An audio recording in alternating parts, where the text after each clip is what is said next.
I'm Vivian New, and I'm your host tonight. I'm one of the co-presidents of the Santa Clara Valley chapter of CNPS. Our talk tonight is on the diversity of Mariposa lilies by Adriana Hernandez. Before the talk, I have a few things I wanted to do. First of all, I wanted to acknowledge that the work done by the Santa Clara Valley chapter of CNPS lies in the homeland of the Ama Mutsun tribal band, the Tamiya Nation, the Ramayatush Ohlone, and the Muwekma Ohlone. We still live and thrive in this area today. We hope to learn from them and support their work to restore traditional practices and to heal from historical trauma. If you're not familiar with the California Native Plant Society, we are a nonprofit environmental organization. We were founded in 1965. And we have I should update the site. We have over 13,000 members now and 36 chapters that span California and Baja as well. So we are not just a state organization. We even go beyond the country bounds. We're an international organization because our 36th chapter is in Baja, California.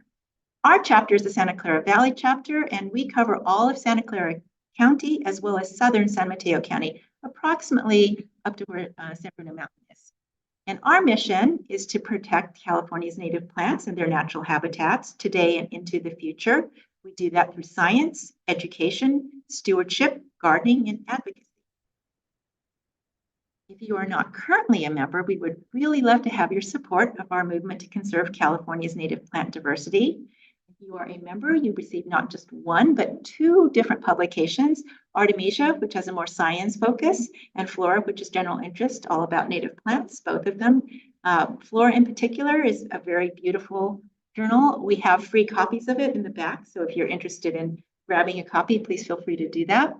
You'll also receive our chapter newsletter, The Blazing Star, that tells you about activities that are coming up, as well as articles of local interest.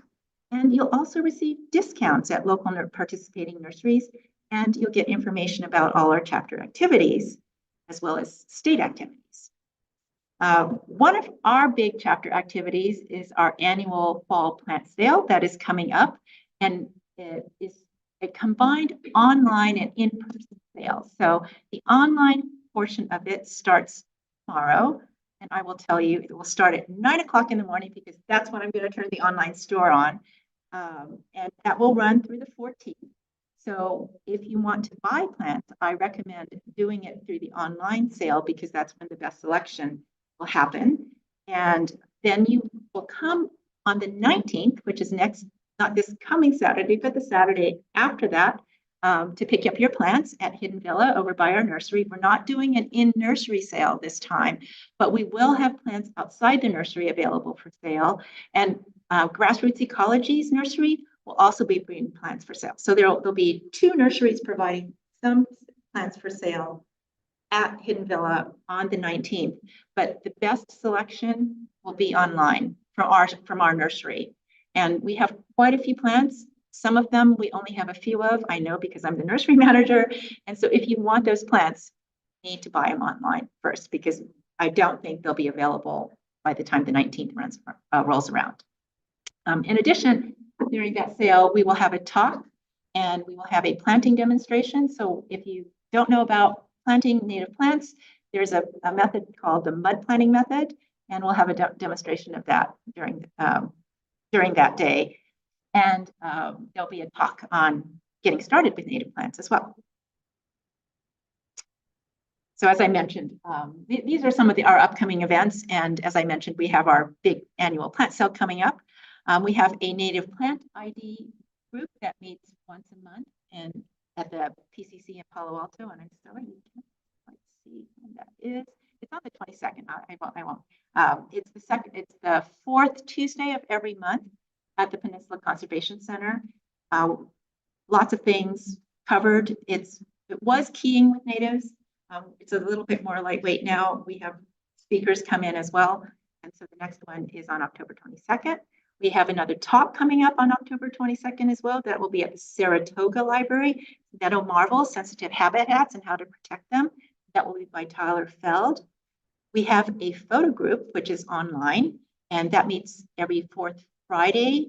So if you are a photographer and you want to share pictures, you're welcome to participate that way. If you like to just look at pretty pictures, you're welcome to join. It's a great way to get tips about photography, but also it's tips about plants, because a lot of times people share their pictures from field trips or hikes they've been on. And if you see something you like, they can tell you where to find it.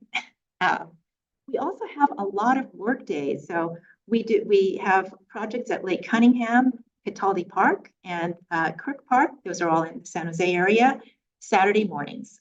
So the next two work days coming up are the 19th and 26th. You can find out more about all of these activities on our website, which is cnps-scv.org, on our meetup group. These two QR codes will take you directly to the place to find out that information, but all you really have to remember is just our website name, which is cnps-scv.org, and all of that information is on the website. Another way that you can find out about what's going on is to make sure that you are on our weekly news email list, and that is a Google group. Again, remember, if you can remember cnps-scv.org, it has information on how to join that, and you'll get a weekly announcement about the things that are coming up, as well as other things, both our chapter activities, and sometimes if we see something else that a native plant enthusiast would be interested in, we toss that in there too. So it's a nice way to just know what's going on. I also wanted to point out that there is a relatively new book from CNPS called The Wildflowers of California. We have it here today. It is a gorgeous book, and this is about the cheapest place you can get it. I priced it lower than what Amazon has. And anyways, it's back there if you want to take a look at it. It's a really lovely field guide. A little bit heavy for some people to carry in the field, but there are those I know of you who would carry a book like that. So take a look if you haven't seen it yet. I also wanted to thank our support team. These talks are a group effort. We have Paul Billig, who is our greeter today, and my husband, Ray, who is doing the book sales. And now for our main course, I'm so happy to have Adriana Hernandez here. She will be talking about the diversity of Mariposa lilies. Adriana is at Jasper Ridge, which is the Stanford Research Facility, and she is a population biologist who is in charge of research there, actually. So I would love to, I'm just so excited to hear this talk. Anyways, I'm going to turn it over to Adriana now, and come on up. And I'm going to actually give you the cable.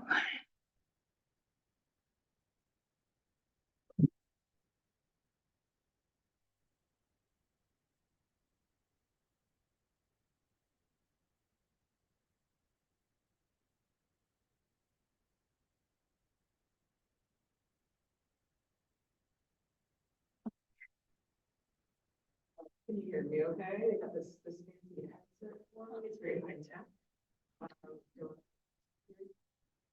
So yeah, thank you, David, for the next introduction. I am somewhat new to this area, but I'm a native Californian from Southern California. And I'm now at Jasper Ridge, the Associate Director of Research. This means I oversee all the research and past research. But today I get to talk about some of the work that I did in my dissertation during my PhD. And I'm going to start with a really basic concept in comparative biology. You might hear some terms today that you haven't heard before, or maybe you've read and heard of them. And so if you want me to review something again, just raise your hand, ask a question. I got more questions. And so this basic concept in comparative biology is that homology, these comparative statements, when we're comparing what things look like you see this panel of flowers, they have 3 petals and 3 sepals. Petals, they have trichomes or hairs on the petals. This is very densely covered, and here it's fairly glabrous, not very many trichomes. But when I'm making these comparisons, I'm assuming that what a petal is here is also there, right? That these things are the same. That trichomes here and trichomes there are also the same thing. So these comparative statements are really based on the assumption that these two things are the same thing. And that could be the case. And if they are the same thing, then they've been inherited from a common ancestor. We call that homology. It assumes that the presence of a trait is due to common ancestors. However, sometimes traits converge. Two things that are very distantly related can look very similar, and we call that homoplasy. When we start comparing things that are not inherited from ancestors, that have just converged independently, we start to make false statements about how they've been derived and what they might mean evolutionarily.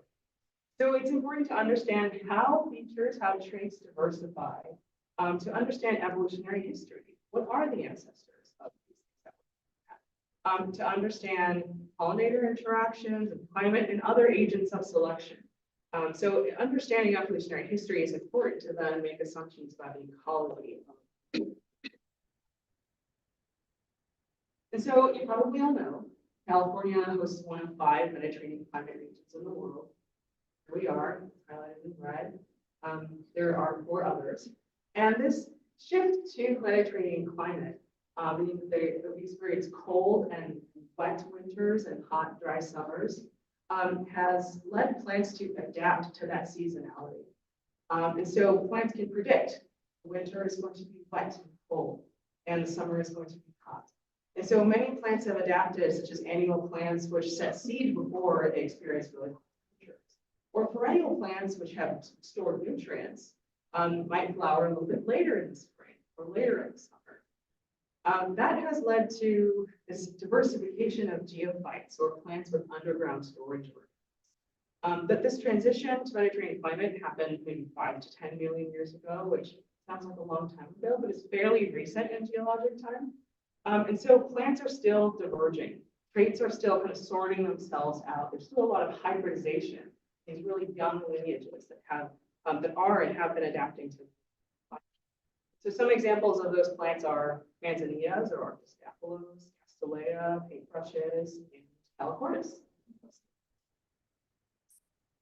And so I mentioned the word geophytes, plants with underground storage organs. Calochortus have bulbs, have this meristematic tissue at the base here, and these bulbs are modified leaf bases. So these are derivative of leaves, bases of leaves that have enlarged. And that means that bulbs can wait until the climate is just right to flower. Here's just a small panel of diversity of Mariposa lilies in California. And you can see that there's a lot of variation in pigmentation, even the posture, whether the flower is erect or nodding, and in trichomes, whether there's a lot of trichomes or not very many. The Calochortus is in the lily family. There are about 75 species with the center of diversity in California. They do go up north here in British Columbia, east to the Dakotas, south down to Guatemala, but by far they have a large, high species richness. And this genus diverged maybe 10 million years ago, up to 10. So again, fairly recent in time, but aligning with that climate shift. And being in the lily family, when we think of lilies, we picture something like this, very large, fragrant flowers. They have 2 outer whorls of things that look like petals. And so typically they're called tepals. Whereas many flowers have an inner whorl of petals and then an outer whorl of sepals. The sepals are protecting the flower as it's developing. Their lilies really look exactly the same. If you dissected it, you wouldn't be able to tell what was inside the lilies. It's the inner whorl. That's not the case with Calochortus. Calochortus does have specialization in these outer whorls, which means that these petals or the sepals can have adaptive traits, adaptive roles. And so there's four floral syndromes or suites of traits that commonly occur. The first floral syndrome is Mariposa Lilies. They're big tulip-shaped flowers. They have trichomes around the base of the petal. They're typically fairly adorned with a lot of petal spots or stripes. The cat's ears, which are densely covered in ears or trichomes, and tend to be smaller flowers. Star tulips, which also tend to be smaller flowers, but are fairly glabrous. All Calochortus have nectarine glands at the base of the petal, and those are typically adorned with trichomes that are protecting from delivery. But generally, the star tulip petals beyond the nectary are fairly glabrous or not covered in hairs. And then the fairy lantern, nodding flowers, which are presumably excluding herbivory and even other pollinators, to be a really strong bee and bubble in there to buzz in there to get pollen. And so these different floral forms or floral syndromes are hypothesized to serve specific microclimate and pollinator adaptations. And that's because they have independently derived multiple times across the genus. So this is a phylogenetic tree where each branch is colored here based on one of 4 floral syndromes. And instead of having one ancestor for a star tulip, we see star tulips derived here and here and here. So these multiple derivations, which are actually correlated with microclimate. And so one example are these star tulips, which are often found in wet meadow areas, and having that glabrous nature and having reflexed petals, they're quite open, probably causing higher evaporation in the flower and helping the plant deal with higher moisture in its environment. The opposite is true of cat's ears, which are often found in montane or cool coastal habitats. They're covered in dense trichomes here. And that's probably maintaining some heat within the flower, so avoiding evaporation. Now, lots of Calochortus species are polymorphic. There's a lot of diversity in the genus, but even individual species are super variable or polymorphic, meaning they have many forms. So one example is the fairy lantern, Calochortus albus. Most of us have probably seen this white globe lily, but in other parts of its range, there might be a yellow or pink tinge or even deep red. This is found, this is variety rubellus found in San Luis Obispo. And then weedii, which also has variation in its pigmentation and its density of hairs. There are a lot of Calochortus in the Bay Area. Here, I'm just going to point to a couple of examples that I just love to visit now that I live in the area. So the Mount Diablo fairy lantern is endemic to Diablo, Calochortus, Opellus, Calochortus tiburonensis, the Tiburon Mariposa lily, which grows on serpentine and is found only on the Tiburon Peninsula. And visit me at Jasper Ridge and you can see 3 other species of Calochortus, Calochortus luteus, or yellow Mariposa lily. We have Calochortus albus, fairy lanterns, and the clay Mariposa, Calochortus fibrosus. Today I'm going to focus on just one. Don't worry, the talk is going to be boring. I'm just going to talk about one species. So these are Mariposa lilies. Again, they have their tulip kind of bell-shaped flowers. They're about 3 to 5 centimeters large petals. And they have this nectary, squarish nectary here at the base, a red petal spot above, and then much of the time, or as the eFlora describes, typically there is this secondary petal spot. The distribution of Calochortus venustus is, it's endemic to California, but you can see that it's found broadly across California. So south here in the transverse ranges, west into the coast ranges, and then east into the Sierra Nevada Valley. And it kind of, Sierra Nevada mountains. And it forms this kind of ring or U-shaped around. It has an elevational range of about 300 to 2,700 meters. But it's lower elevations, it's in grasslands. It's found in foothill woodlands. Slightly higher elevation oak savanna and woodlands, even montane chaparral, and yellow pine forest. This is at its highest elevation in Pinus. There's a lot of variation in the degree of polymorphism for a population. What I mean, within one population, I might find just white flowers. This is monomorphic population. But other populations might have every single color. In fact, you might find a red and a white one right next to each other. So there's polymorphism of the species, but also polymorphism within populations or between populations. So lucky for me, only one person had which meant I get to study it. So someone did a morphometric analysis, and essentially they looked at the size of various traits and the ratios of those between those traits, something like 30 to 40 traits, to see if there were any infraspecific groupings. Is there any divergence between different colors or between things that are shaped slightly? And he didn't really find anything. This is Randy Zabel out of Peggy Fiedler's lab when she was in the 90s. But what he did find and helped me is to be able to differentiate Calochortus venustus from other species. The nectary is square. There is a dark red petal spot above the nectary. And I said the distal petal spot may be present. Jepson says typically present. But as you'll see, this is not typically present. It depends on where you are. And I'll talk a little bit more about that in a bit. So compare that to other species, Calochortus superbus. This has one crescent or chevron.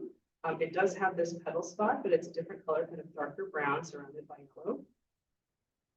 Calochortus vestae, which is also up here in Northern California, has two crescents or two chevron shapes, has this deep brown reddish petal spot surrounded by yellow. And typically there's more red, kind of a red stripe across here. And Calochortus argiosus, which was my arch nemesis when I was sampling, because I would go to iNaturalist and Herbaria to look for new populations to sample. And so many times, mostly on iNaturalist, nothing against iNaturalist, right? But so many times people would say, this is Calochortus venustus. It's pulling out the freeway and hiking in, and now it's argiosus. But lucky for me, I was able to collect it still, use it as an outgroup. And so the way to differentiate between these two, because they are both quite colorful, they're found in these kind of purplish shades, is that argiosus has this one crescent or chevron shape, and venustus again is a square. All of this diversity and more is Calochortus venustus. Right? So we see petals that are white, yellow, purple, pink, deep red, everything in between. Sometimes we find that petal spot. When we do, the shape varies, the size varies, the color varies, and many times it's not present at all. So what do we do with so much variation? Someone already looked at morphometrics, so the size of all the proportionate size of all of these different traits, and we really couldn't find differentiation. So I thought, okay, I kind of remember there are some populations that were really polymorphic, every color, and other populations that were just white. just one. But I started to discretize all of these flowers into one of 5 colors. And then I summarized that on my charts. And I found that the southern populations are those that are highly polymorphic. You find every phenotype. Then as you start to go north, both in the coast ranges and in the Sierra Nevada, find less color, more white, such that in the northernmost populations are mostly monomorphic, just find white. Right, so we see these similar trends in pigmentation on both sides of the Central Valley. I also looked at elevational differences. So the white one, which is found at the lowest and highest elevations, has this normal distribution across the whole elevation. But with more color, you start to see that it's found in higher and higher elevations, such that the red form is found exclusively in the highest elevations. So there's a spatial structure across elevation floral pigmentation as well. And I mentioned petal spots. So it's efflorescence typically found with the petal spot. If I looked at all of the populations, all of my samples, for the meta population, I find that it's about 50-50 whether that petal spot is there or not. So 93 absent, 84 present. But if I start to look within smaller regions, geographic regions, or subpopulations, I can find a difference. So you can read this graph here kind of like a map. These individuals here are coastal. These are individuals here are in the Sierra Nevada, and it's north, central, south, transverse regions. And what I found is that the coastal populations almost always had a petal. The Sierra Nevada populations almost always didn't have a petal. That's statistically significant. And the transverse ranges, which connect the two, about 50-50. So there's this distal petal spot divergence between coastal and other traits vary too. So there's pigmentation, there's petal spots. The back of, or the abaxial side of the petal didn't necessarily look like the same color as the inside of it. So this is a red flower individual, red colored on the inside, but it's yellow on the outside. Here's a pink flower on the inside, and this is white on the outside. This is kind of pink with a little bit of white on the outside. So there's just so much variation just about everywhere you look. The anther color varied from pink to purple, yellow, white. Filament pigmentation varied from almost having no pigmentation to being very pigmented. So I started to think, is there any kind of correlation between all of this variation? Are there some traits that more commonly occur together than others? And yes, to my surprise, there is some bit of correlation between having a white flower and having a petal spot and having a yellow or white anther. For deeply pigmented flowers, typically the inside of the petals were pigmented, the outside of the petals were pigmented, and the anthers were also deeply pigmented, but there was no. So there's some sort of consistency to some extent between all of this variation. But I still knew I need some sort of integrated framework to think about what's going on with the DNA. Is there gene flow? Is there mating between all of these colors? Or is each color a different variety? And so how do the phenotypes, or what things look like, compare to DNA and genetics? And how does that help us understand ecology? So here's a framework that kind of captures all of these various layers that can help us understand genotyping. So imagine you're somewhere in this genotypic space. This is DNA, right? This is gene 1 versus gene 2, or within a gene, it's A, T, G, or C, or just different proteins, just some molecular data.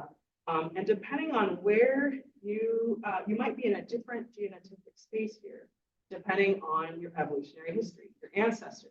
So if you or your ancestor was somewhere in this part of the tree, I might land over here in genetics. If my ancestor was somewhere over here, so I'm here, I might land somewhere here in the genotypic space. Those genotypes then have potential to develop in a certain way, just based on the gene itself. And that produces a potential phenotype. So genotype gives us a certain developmental parameters. That gives us a potential phenotype. This is not something we can see. And then selection acts on potential phenotypes through biotic and abiotic factors, through pollinators, through climate, through species-species interactions. That produces the realized phenotypes, the phenotypes we see. Right, so disentangling all of these layers can hopefully help me understand why is there so much variation in Calochortus. And I'll jump the gun and say I don't have the answer. Stick around. Okay, so I'm going to talk a little bit more about genotypic space because I used a population genetics approach. And maybe not everyone remembers what a genotype is as well as I do. And so I'll just start with some really basic concepts in molecular biology. So when someone uses the word genotype, they can refer to variation between genes. So genotype might be, I'm the genotype of gene 1, or I'm the genotype. Difference between. But there could also be variation within a single gene. I might be talking about one gene. This is not a whole gene. Genes might be thousands of base pairs. But if I'm plant 1, I have this genotype.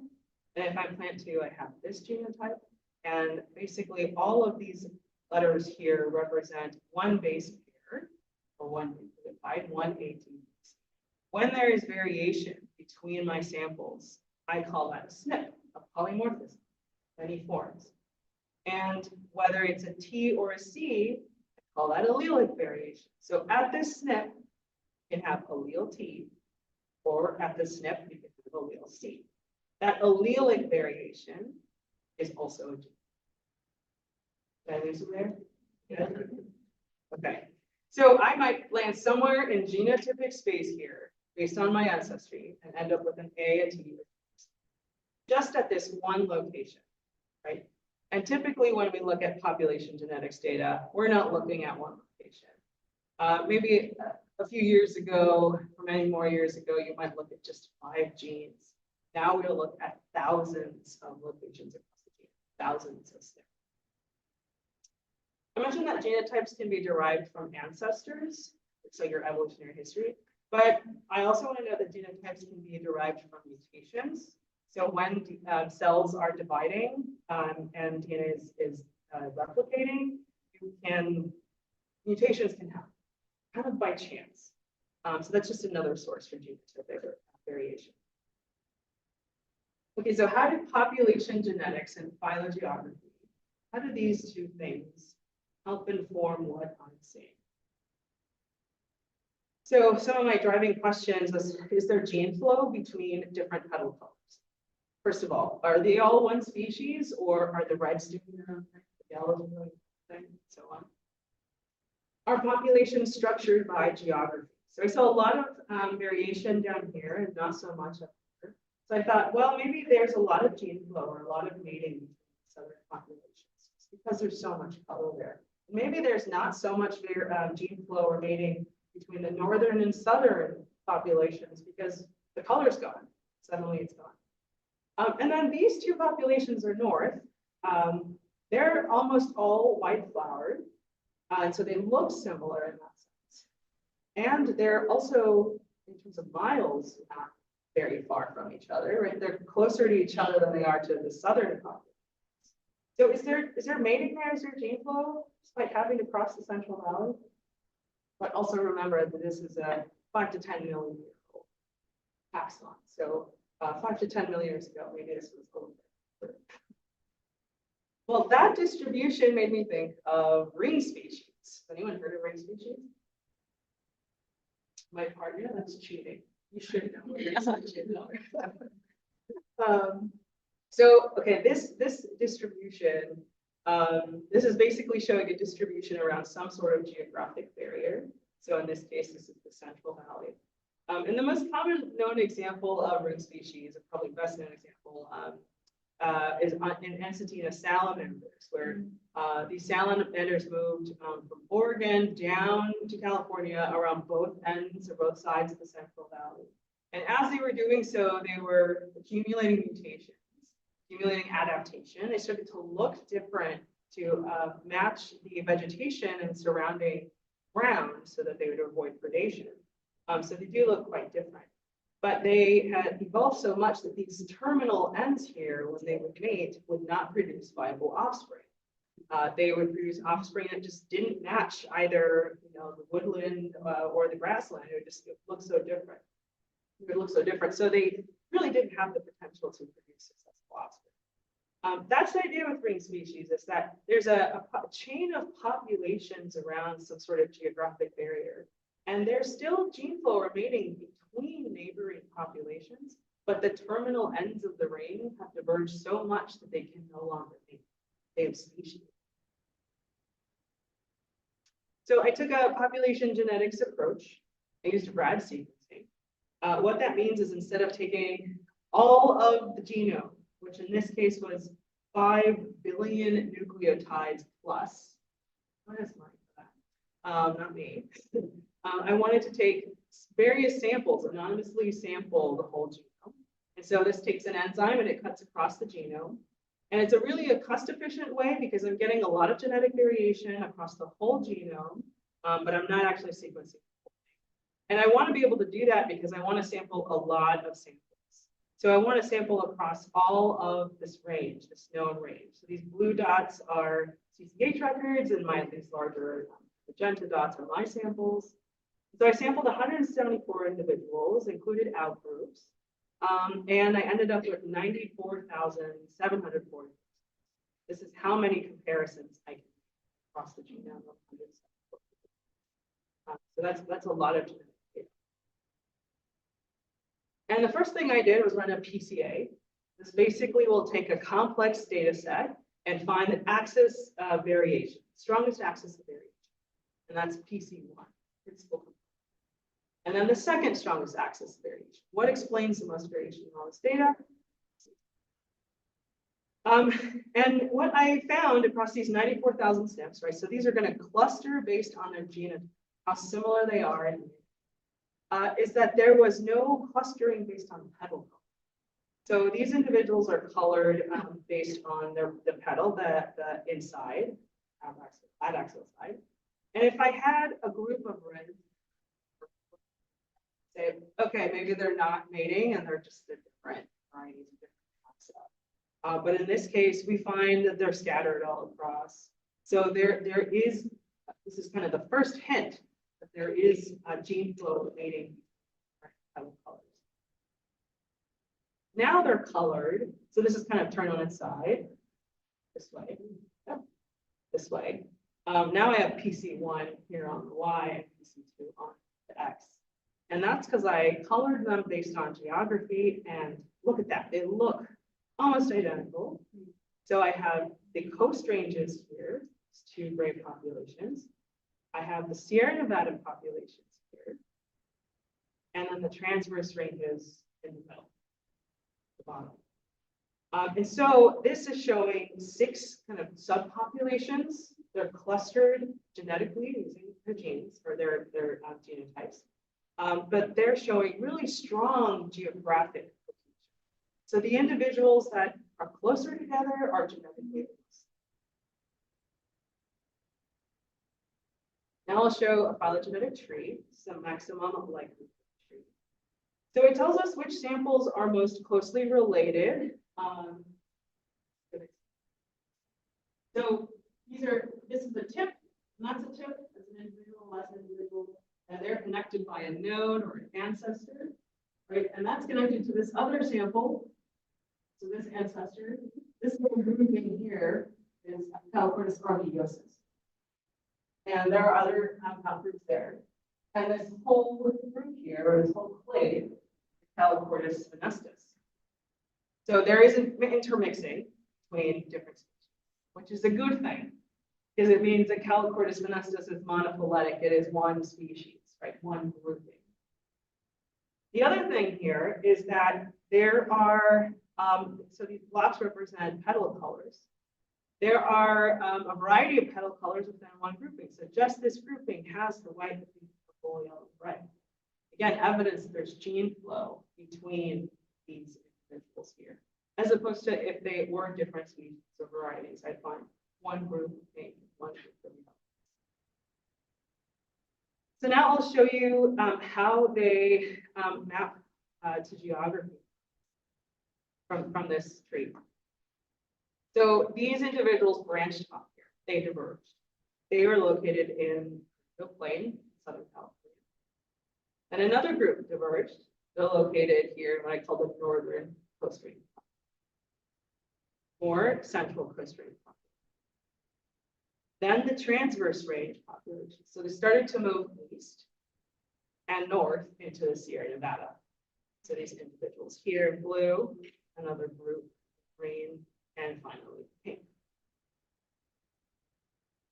So by knowing where these individuals were geographically located, we can kind of model where the ancestor range, what the ancestral range was.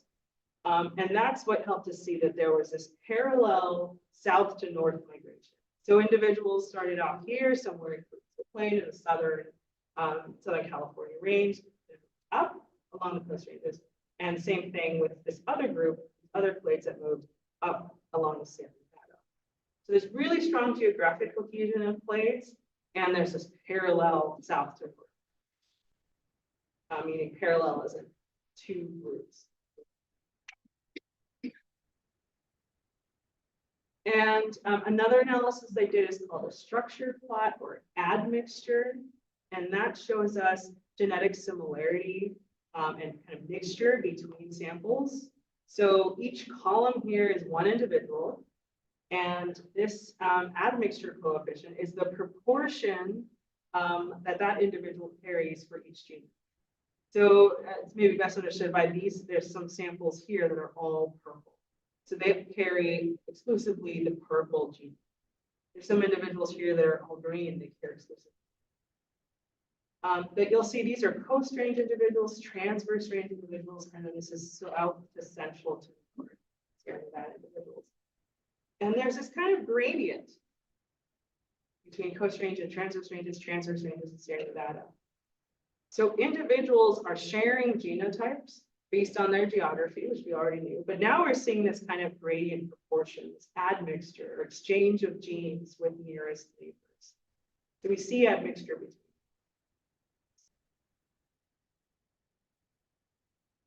That reminds me of that chain, that interconnected chain of populations, where there is gene flow between phenotypes, there's gene flow between neighboring populations. There's this bidirectional, kind of south to north, hugging the Central Valley. But those northern populations are the most genetically divergent. They're the most dissimilar. And yet they're the most phenotypically similar. They're both quite. So again, I don't have an answer for why and how floral variation is maintained in Calochortus. But I hope I've shown you that to understand these evolutionary relationships, is the kind of the foundation and the key to that understanding all of these other layers, how selection is acting, how genotype influences evolutionary history. And so there still remains a lot of questions about the ecology or what selective agents are acting on Calochortus venustus and driving that distribution of petal colors. There was someone in 2000, Dilly, that published a pollinator observation study. He looked at all of the species in Calochortus across the liquid, so not just venustus. And he found that Calochortus flowers attracted insects in several orders. So you find all sorts of things visiting, especially beetles that feed on the glands. And yes, there's always a little beetle party at the bottom of the Calochortus flower. You're there at the right time. And bees are often collecting pollen. But when he looked at venustus, even though he did find a lot of different visitors, he didn't differentiate between the different colors, what was on the red or the yellow. So pollinator preference or constancy behavior to these different petal colors, we don't yet. But now understanding population genetics and population structure, we should know that we have to take an approach that's population specific. Because what is maintaining pigmentation in one population might not be the same mechanism that's maintaining polymorphism in a different population. So there might be a difference in pollinators between different populations, but what's maintaining that variation, it can be population specific. And now we know how the populations are structured. We know what's. The other thing is climate. So is dispersal or is fitness limiting the distribution of all this? What I'm showing here is the result of a climate niche model. And essentially this will model a climate envelope for a variety of climate variables that we think this petal color, pink or red or yellow, that it likes based on its known distribution. And so based on the known distribution, it will say high probability is green and low probability is white. And what I found is that some floral colors are primarily strongly associated with temperature, like pink. It's associated with the coldest month temperature. And others are associated with precipitation. So precipitation seasonality seems to be driving the distribution of the purple form. And when we're thinking about dispersal or fitness, so in this example with the purple, we see this pretty large area across California, suggesting there's a lot of suitable climate habitat for this purple. But we only find the purple phenotype in this area, these black dots. And so it might be some sort of dispersal mechanism that is limiting the distribution of these purple forms. Whereas this other example, the white or the pink, there is quite a bit of green, but it's basically encompassing most of that area. The known distribution is occurring in that green. So that might be fitness limited.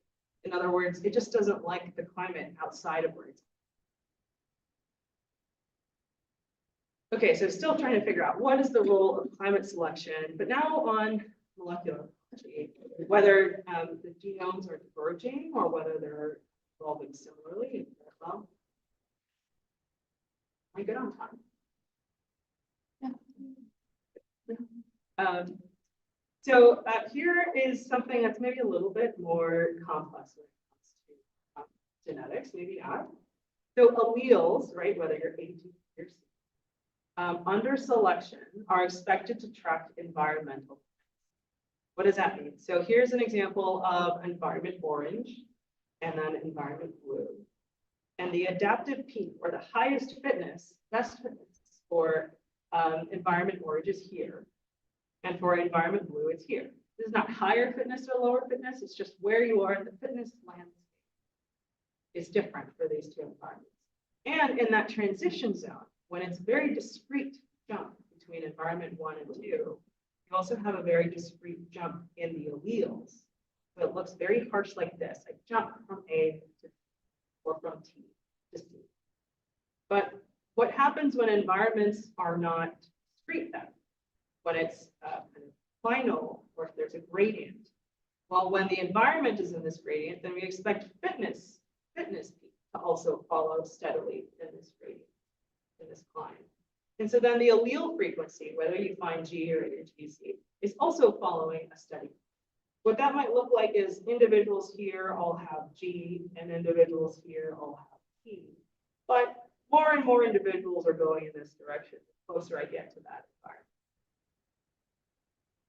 And so in the context of Calochortus venustus, we see this parallel migration from south to north.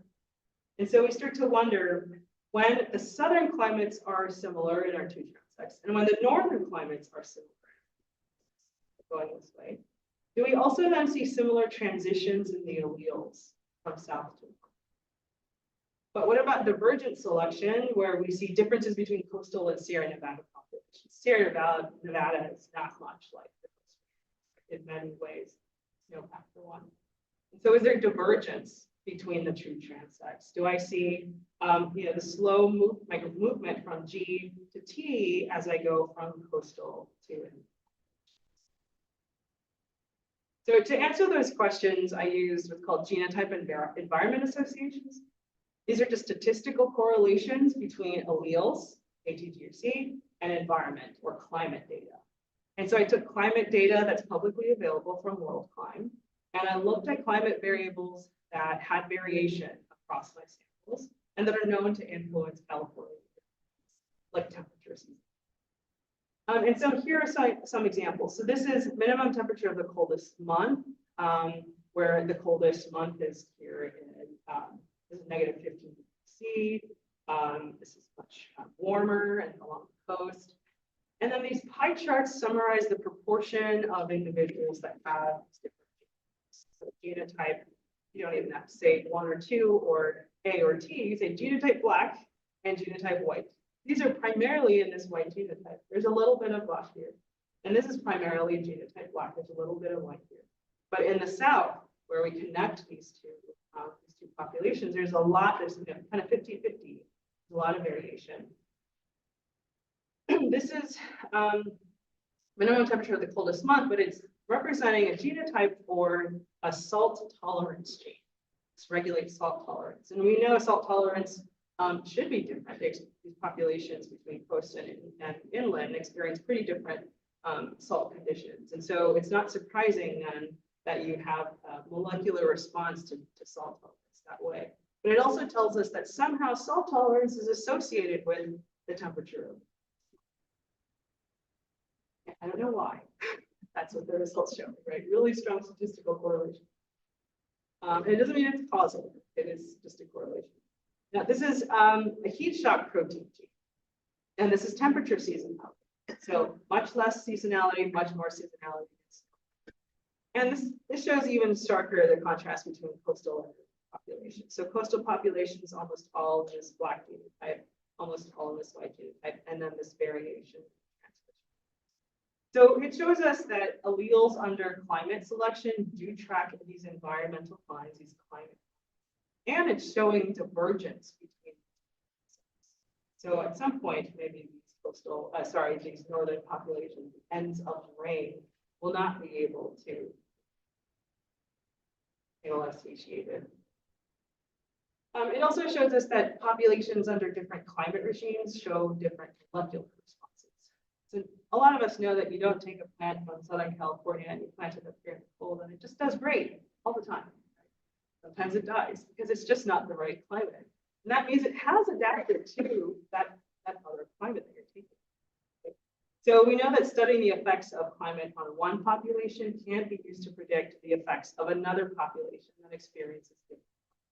So we need to take this, again, population-specific approach to asking evolutionary and ecological questions. So I looked at these genes that are known to have known functions in other plants. I looked for California climate plant adaptation, so things like cold and heat and freezing, salt stress, root development, and so on.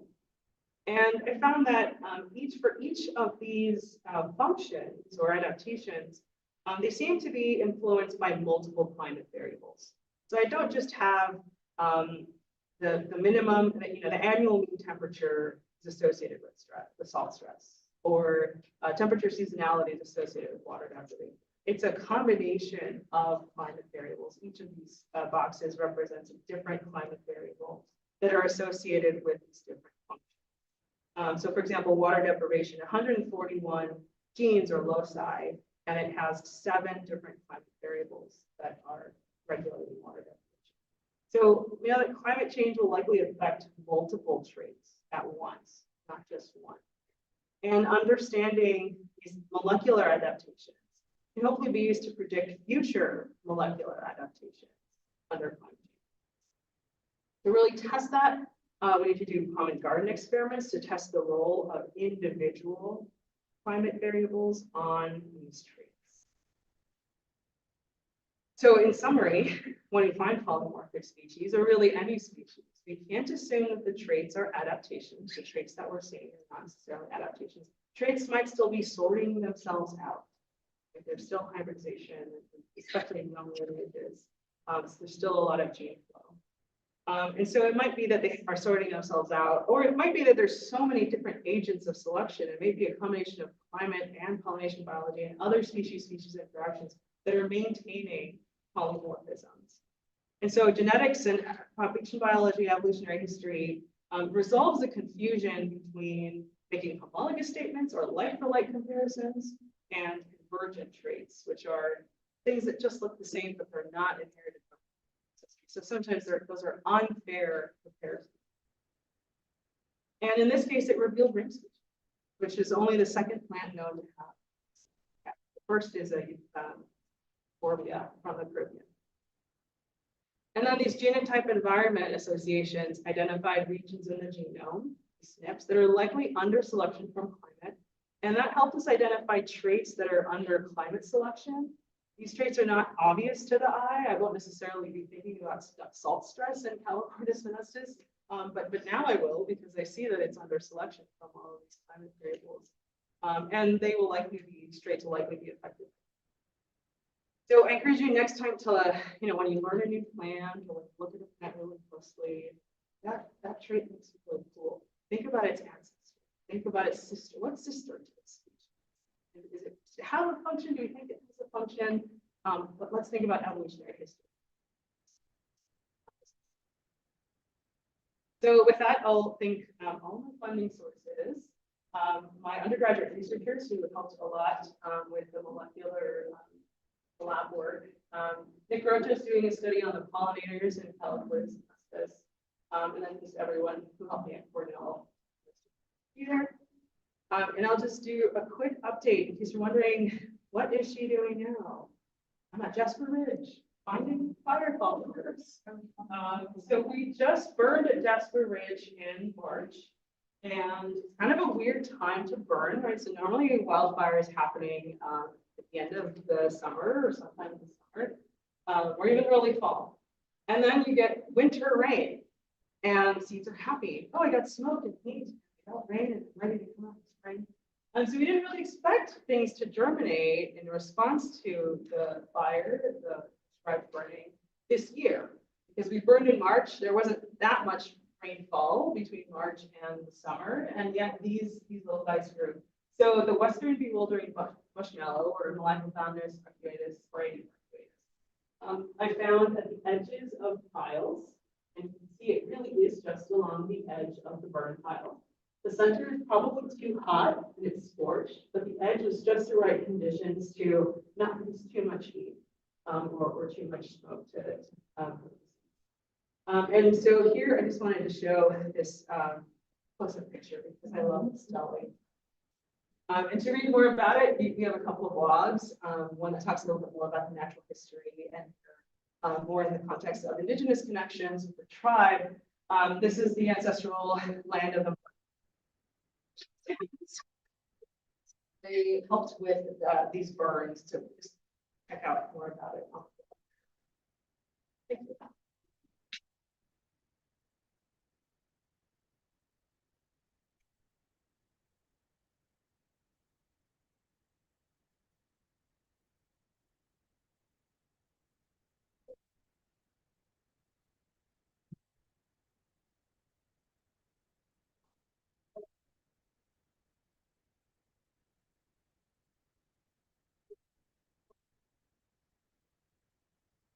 So I showed one example that is endemic. That's Calochortus tiburonensis in the Tiburon Peninsula. That is endemic to just that hillside and just. But the plant I was mostly talking about today is Calochortus venustus, which is not a serpentine endemic. It's not even serpentine.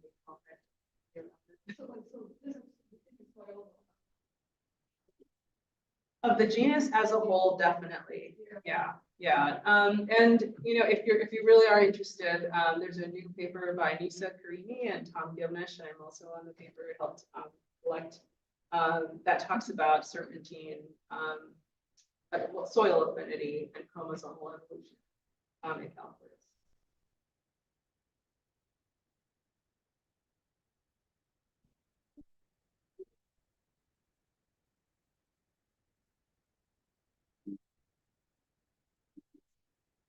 That's a great question.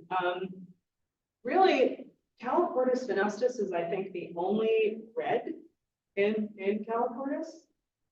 There are kind of reddish hues and stripes or spots, but to have a red flower like that, this is the only. There are other species, the Calochortus plumerae or plumber's lily in Southern California, that have kind of more a yellow, kind of blush pink tinge. And then other populations are like lavender or almost a deep purple.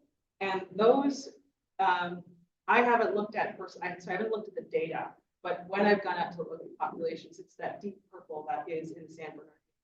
And the other ones are more coastal and more lower elevation. And so one thing that I've been thinking about with these red forms and these higher elevations is we know the red comes from anthocyanin pigmentation, and anthocyanins help protect against ultraviolet radiation. We expect higher ultraviolet radiation at higher elevations, so they really could be helping with the fitness of those.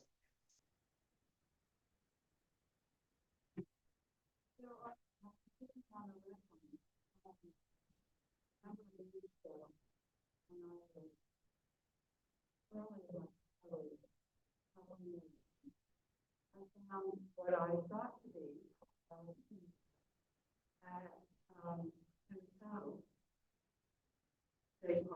not that far from the villages.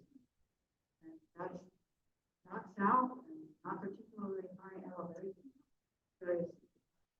That was probably argyrosis. There are some venustus there. Argyrosis is much more common. Are you saying the color? What color did you? What was that? So Mount Hamilton and some parts of the Diablo Range do have pigmented flowers, and it's I do show that here. There's a sliver. Sliver of pink. Right, and I haven't been able to identify when we find those, what's special about them. It's not a particularly wet year or a particularly dry year. I haven't been able to associate when they come up because they don't come up every year. I have a friend at Blue Oak Branch, Zach, who manages Blue Oak Branch Reserve, and he says, you know, sometimes we do see like pink ones, but I was there 3-4 years in a row and all white. So they come up sporadically, and yeah, I don't know why they choose to come up with it. I remember correctly, after I saw it, I made a comment of that. And it related to there was another runway flower in the same location. 4 years later. Yeah, I mean, some of it is stochastic. Like it just happens to be that it felt the right environment and it decided to come up, or it wasn't covered in thatch that year and it decided to come up. And you know, finding this fire follower now reminds me there's still a lot going underground that we can see. So these seeds were sitting in the seed bank, and with Calochortus, really don't know how long these bulbs survive. They are kind of waiting for the right time. I've grown Calochortus for my dissertation, and every year I get maybe 50% of plants to flower. So out of 100 bulbs, only 50 would come up. A lot of them will shoot out their leaves and photosynthesize and collect nutrients, send it down to the bulb, and just wait to flower every year.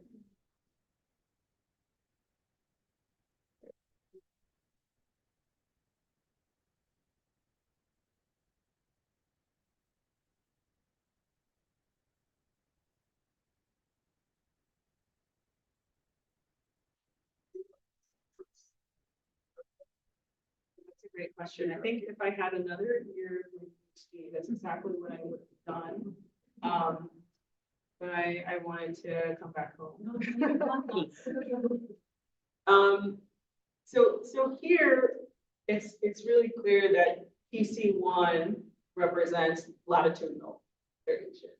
So this is higher elevation, lower elevations. This is transverse ranges down here, and higher elevation there. And then PC2 is longitudinal variation. So at least these axes are geography. The other axes, PC3 and 4 and so on, I couldn't find a rhyme or reason. I looked at elevation too. Didn't see anything that was really kind of an obvious pattern. But something interesting about this is out of 94,000, almost 95,000 SNPs, it's the regions of the genome, PC1 only explains 3.3% of the variation. So there's still so much more variation that is unexplained. And yet with this little bit of variation, we see a really strong geographical signal. Yeah, I mean, normally you present PC1 this way, but I could.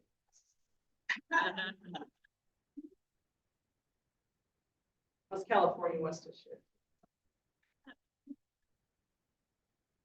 So this level of diversity is very rare to find this kind of thing in the plant world.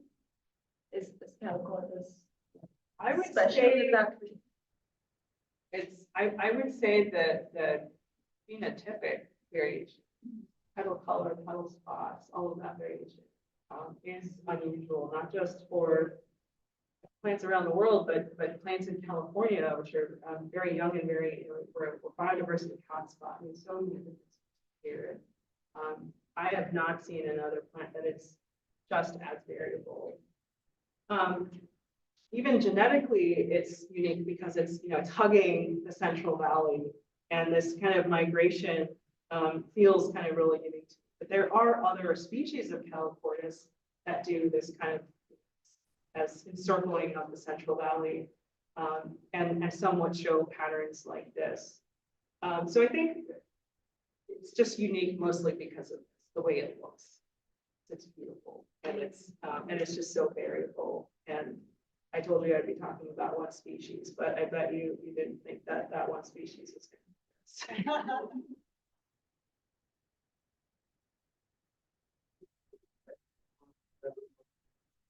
Yes. Yeah, and Shaver Lake, Sierra Nevada.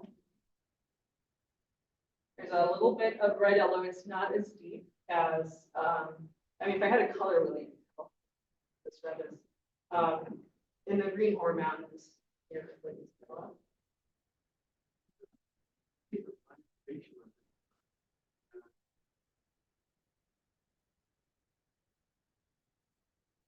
yeah, and I mean, even in these high elevation ones where I find the red, still a lot of white ones.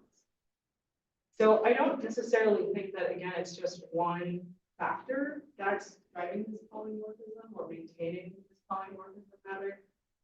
Maybe the red form does have higher fitness. But maybe it also requires a lot more energy to produce it. And so only in a really good year, right? But maybe the white ones don't need as much energy or have just a different climate. The climate that more commonly happens. So that variation in year to year is another layer. Like climate variation year to year is another layer. So there's I think there's just a lot of layers that are maintaining this, and some of that has to do with pollination biology. Other parts have to do with energy costs because it does cost energy to make these pigments. Why are there petal spots and just mostly the coast ranges and not? So I thought these were nectary guides. It's typically what you think of with petal spots is they're nectary guides, pollinators where to go. But if I look through a UV camera, this white petal looks exactly the same as this red petal. And that's our human bias. So and these are different things. But in strictly just the UV, they actually look like this. And it's the petal spots that are reflecting and the background of the petal that's absorbing UV.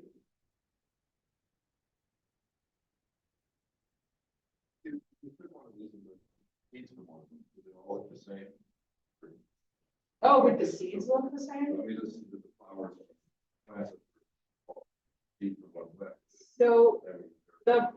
So I collected bulbs because it takes about 7 to 10 years to go from seed to flower. And I'm not going to do a 10-year PhD. Maybe now Jasper Ridge, I can think long term. But I collected bulbs, and at least I can say that a red flowering bulb one year was also red the next year.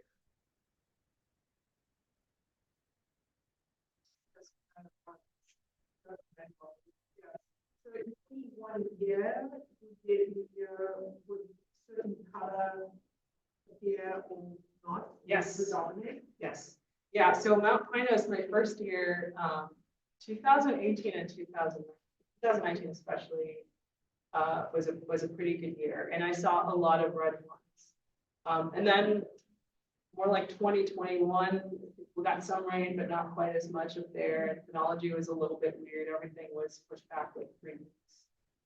I saw mostly white ones. I didn't see as many red ones. I knew they were there. I'd seen them the year before when they were around. So that's what I mean by the temporal variation, right? The climate, the environment is different each year, and some environments might favor certain colors in certain years. So that could be maintaining that color on. I think they were first.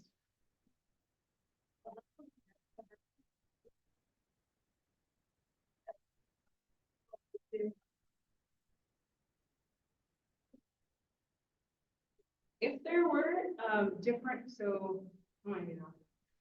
but if there were different clusters, I would say yes, right? So if I found like only red here and only white and only yellow, then I would say, okay, there is this genetic divergence. They carry different alleles, different genotypes. So they're not interbreeding.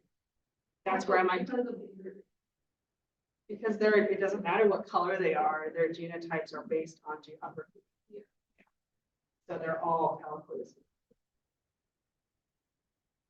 Yes. I have a lot of observations I'll ask you. I hiked with one grill a lot over and over again during the year and did miracles. And spring of last year, 2023, 2023, really good wet year, it exploded. I mean, they were much higher number. There were areas I never even seen them before. But oh, wet. Now this past year was also wet and pretty, but it seemed like it went back to what it was before. Yeah, there's some here and some there. Was 2023 an exceptional year, or is it just that was what happened? I think it was the first year that wasn't accepted, Okay. right? Because I mentioned, Yeah. when I grew these in the greenhouse, so I was at Cornell, I collected bulbs here, took them to Cornell. Cornell weather is nothing like my training climate. So I stuck them in a growth chamber and gave them ideal California. And still only 50% flowered. And so I think they're waiting for the right time to flower. But then they want to harness energy the next year and work on growing that bulb.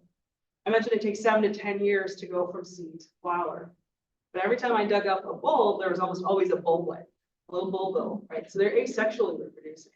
And from a bulbil to flower, it takes a lot less time, maybe 3 to 5 years.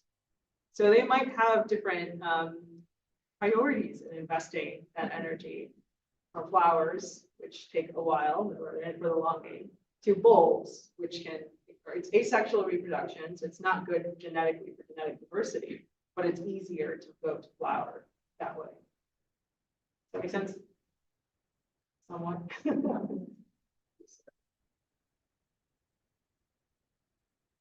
Years in June, and maybe it's not is because I think we've done much sort of in bloom. That's why I do it late in the day. That's the other kind of common form. Used to say the same flowers, same location. Sort of all, you know, here's a white ones to go with, here's the yellow ones for the next. But last spring, 2023, it was like it was everywhere. And fields I hadn't even seen before. Yeah, I think it was the first time in a while. Yeah, That it a long was a good year.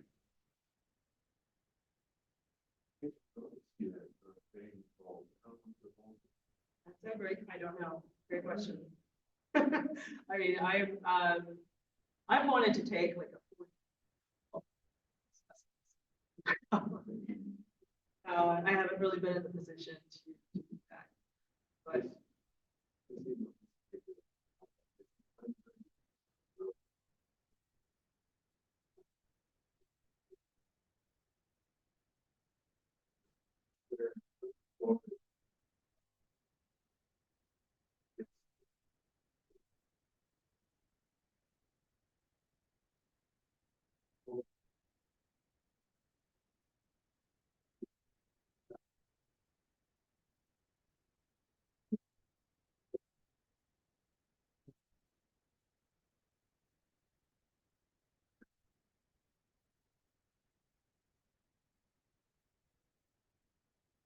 yeah, they do love disturbance. And something about Calochortus is that they have contractile roots. So they will grow specialized roots seasonally. They're thickened and they're long, elongated, and they help anchor the plant. They'll kind of dig themselves deeper. So then you excavate and suddenly they're seeing light and maybe better moisture, and there they go.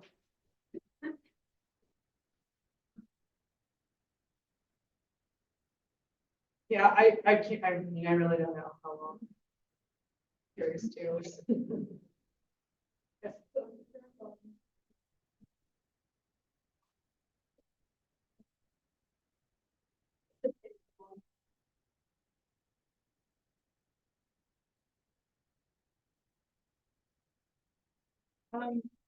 I think prescribed fire helps geophytes in the context of increasing sun exposure. So you and start with kind of a blank slate in the soil above ground, right? And then that patch is removed, whatever it is, it's removed, chaperone, and they see light and grow. With Cerati, these are plants that release their seeds like cones. It release their seeds with heat or with some sort of disturbance. And I wouldn't say that's really the case for these bulbs. They're not, Calochortus aren't necessarily known to be fire followers. Yeah. I think it was sun exposure, that probably will affect a lot of things.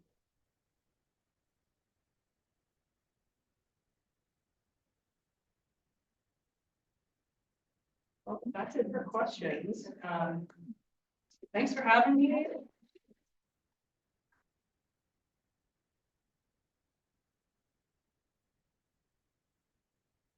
Actually, if everyone could just stick around for one sec. Thank you so much. That was amazing.